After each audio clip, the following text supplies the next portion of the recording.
lama qabna bulbulaan erga hojii calqabee bara 2013 erga inni hojii calqabee jechuun erga eebbifamee sana booda wanni hojjechaa turre maal inni bu'uuraaleen misoomaa kan xiqqoo ishee hin guutamin oorda akka barbaadetti kan rakkoo qaban jiraatan isa fooyyessuu irratti baay'ee hojjechaa turre tokko inni lammaffaa paarkii bebeeksisuu irratti hojjechaa turre. Promotion irratti hojjechaa turre jechuudha. Because paarkiin erga hojiin isaa dhumee abbaa qabeenyaatiin qabamuudha qaba. Wanni guddaan paarkiin kaayyoon paarkiin ijaarameef yaa akkuma beekamu tokkoffaa carraa hojii uumuudha.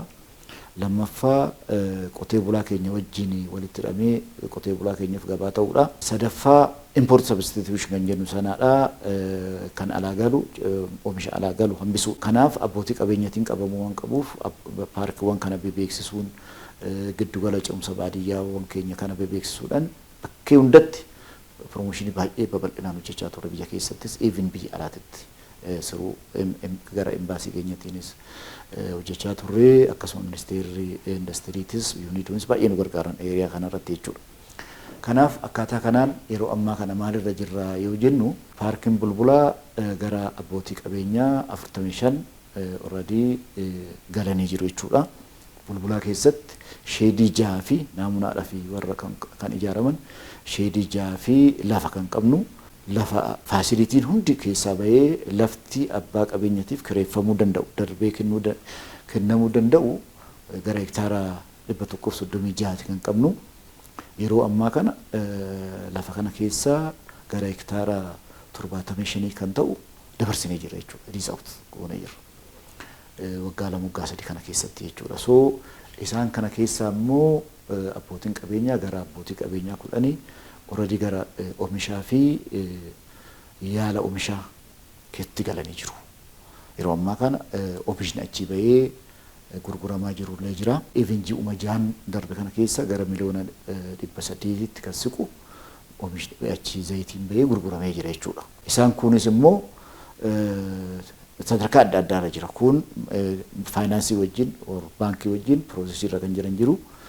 Isaan kun immoo meeshaa biyya alaatii galfachaa kan jiran jiru jechuudha. So akka walii galaatitti paarkiin keenya kanarra jira. Gara giddugala ce'umsa baadiyyaatti soo deemnu ammaan dura giddugaleeyyiin ce'umsa baadiyyaa kun parpaziin ijaaramanii fi bulbulaadhaa fi oomisha achi tursiisanii qotee bulaan oomisha achi geessee achitti hanga tokko piroosesii isa dura ta'ee turee bulbulaadhaaf akka dhaquuf ture. Haa ta'u malee kuni bulbulaan investoroonni keenya kan bulbulaatti galan kun dafanii waan hojiitti hin gallee fi yeroo waa fudhatuuf yaa indastiriidha. Indastiriin baay'ina its nature yeroo fudhata. Giddugaleeyyiin kun immoo erga xumuramanii taa'uun qaban jennee qorachiifne irra deebine maal gochuu dandeenya maaliif ooluu danda'u gaafa jennu giddugaleeyyiin kun mataa isaaniitiinuu faasilitii qaban wajjin yoo laallu indastirii paarkuu xiqqaachuu isaaniitirraa kan hafe hektaara 10 amma nuti 6 qabna. Jarreen kun akkuma paarkiitti tajaajiluu danda'u. So maaliif ooluu danda'an kan jedhu kun qoratan. Fakkeenyaaf qalmaata horiitiif ooluu dhiisuu danda'u. Maaliif waste water treatment plant achi qabnu sun humna qabu. Sanarraa kan hafe garuu waan hundumaaf ooluu danda'u. Keessumaa food complex kan akka paastaa, kan akka mokoronii, buskutaa, daakuu wanta akkasiitiif ooluu waan danda'aniif kanaaf ooluu danda'an jennee gurguruutti calqabne jechuudha. Jechuun promote gochuu calqabne, beeksisuu calqabne akkaatuma kanaan haala nama gammachiisuun namoonni keenya baay'een galaa jiru jechuudha. Manufacturingdhaaf namoonni baay'een galanii jiru. Warehousii namoonni baay'ee fudhatanii jiru. Akkasumas iddoo tursiisa looniitiif qophaa'etu jira iddoon baay'ee. Iddoo sanarratti amma qotee bultoonni keenya guddachaa jiran gara investimentii dhufaa jirantu gale. Even isa qofa miti manufacturingii amma food complex jennu kanaaf namootuma naannoo sanaa qotee bultoota keenya ammaan dura qonna irratti kan bobba'anii fi maallaqa qaban kaapitaala kuusaa jirantu galaa jira jechuudha. So baay'ee qotee bulaa keenya wajjin walitti hidhamaa jiru jechuudha. Egaa kun jarri kun in jeneraal olaallu ofii isaaniitii hojii uumachaa jira gara industirii galaa jira wanta mootummaanis imaammanni keenyas barbaadudha. Gara biraatiin immoo carraa hojii ofiifis nama biraatiifis uumaa jiranii kan jedhu sanaadha. akka waliigalaatti ilaallu gaariirra jira jechuun hin danda'ama nuti. Gaariirra jira jechuun hin danda'ama. Because industrii wajjin wal qabatee akkuma beektan baay'ee industrii wajjin wal qabatee biyya kana keessa muuxannoon guddaan hin jiru. Abbootiin qabeenyaa keenya hammamti jira sunu baay'ee miti. Isaanumtu warri jiranuu baay'een daldala irratti kan bobba'an hoteela irratti kan bobba'u kan as mancinnaa laakii wanta akkasiitti kan bobba'an waan ta'eef gara industrii dhufaan jiranii haala existing haala keessa jirru kanaan yoo walitti qabnee ilaallu sochiin amma jiru kun baay'ee jajjabeessadha jechuun hin danda'amu. Bulbulaan akkuma sila jedhe sani gara abbootii qabeenyaa kudhanii oomisha keessa galanii jiru jedheen jira. Oomisha yaalaa keessa galanii jiru jedheen jira. Keessumaa'uu abbaan qabeenyaa tokko waan baay'ee hojjechaa jira dhugaa dubbachuudhaaf zayita irratti kan fudhatee ji'uma jaan dabre kana gara miliyoona 800 oomisha alaa bakka buusuu irratti hojjetamee jira jechuudha. Asitti zayinni kuni oomishamee already gurguramaa jira. Baay'ee humna qaba. Maashinii baay'ee guddaa kan biyya kanatti galee intanaan jenne galchee soo gama kanaanis calqabbiin jira. Calqabbiidha jechuu dandeenya. Fudhatamaatan humna paarkiin qabu wajjin kuni calqabbiidha. So bargeeratti kana caalaa ta'uu danda'a jechuudha. Chiipsiin already amma calqabamee jira. Oomishni chiipsii calqabamee jira. Xiqqoo azmuud immoo maal? Zayinni sun amma oomishni calqabamee jira. Paakeejii achumatti oomishuu. Ijaarsi paarkii Naqamtee kun hanga tokko turee jira. Ijaarsa sababa adda addaatiin. Amma garuu maal sadarkaan itti deemaa jirra. Yeroo ammaa kana gamooni bulchiinsaa dhumaa jira. Almost dhumaa jira. Bara kana hin dhumaa. Kanaafuu amma nuti gara opereeshiniitti illee waan galuuf lafallee kennee jira. Baay'ee hektaara 10 waan kennee fi hojii opereeshinii keessa gallee ijaarsa isaatis iddoon xumuramnetti xumuraa hojii opereeshinii keessa galla jenneeti bara kana calqabnee jirra. Yeroo ammaa kana garuu haalli ijaarsa isaatis gaariitti deemaa jira. Bishaan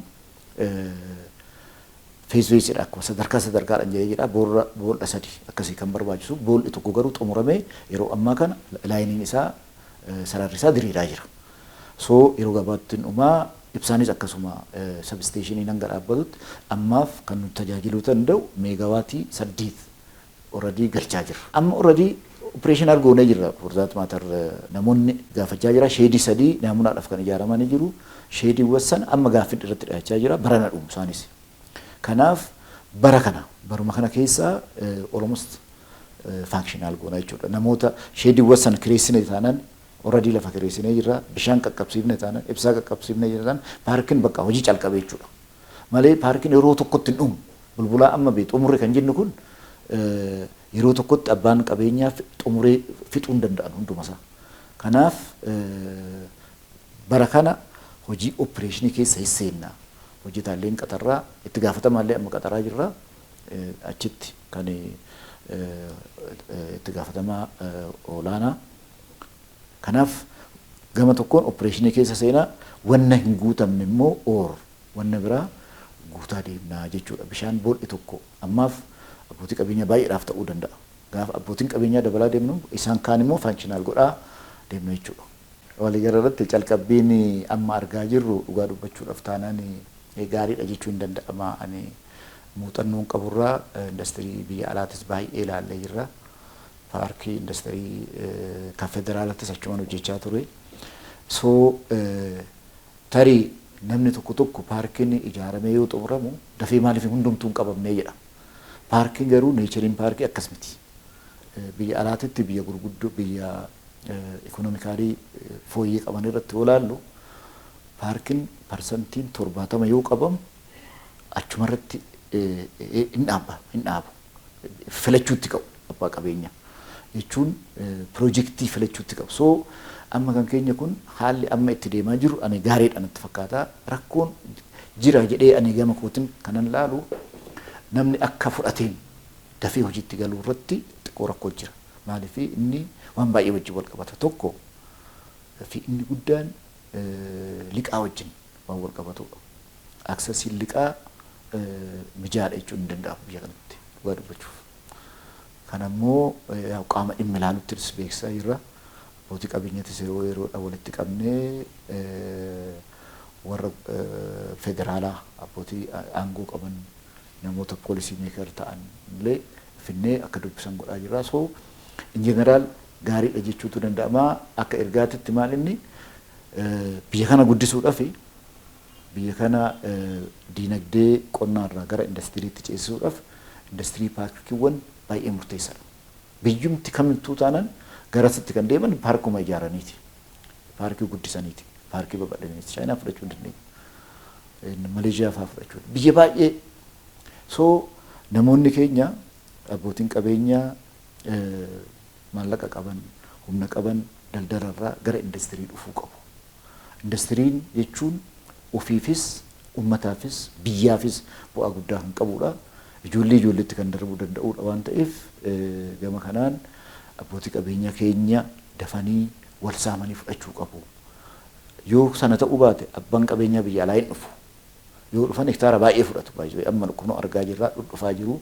So nuti osoo danda'ame namoonni biyya keessaa dursa argatanii dafanii dhufanii qabeenya isaaniitti oduu fayyadamanii gaariidha kan jedhu sana ergaan koo because birokiraasiin homtuu hin jiru lafa argachuudhaaf wanna jiru beektu magaalaa keessa bu'aa bayii qaba yeroo dheeraa fudhata maallaqa baay'ee fudhata nu biratti garuu fedha isaa dhufee argisiisuudha proposaalii qofa fida guyyaa 15 keessatti nuti lafa harkaan geenye jechuudha hanga barbaade kanaaf ergaan kun gama keessanii illee nu darbu abbootiin qabeenyaa keenya illee dhufanii nutti fayyadamanii balbalti keenya banaadha kanuma jedhu sana kaasuu barbaada.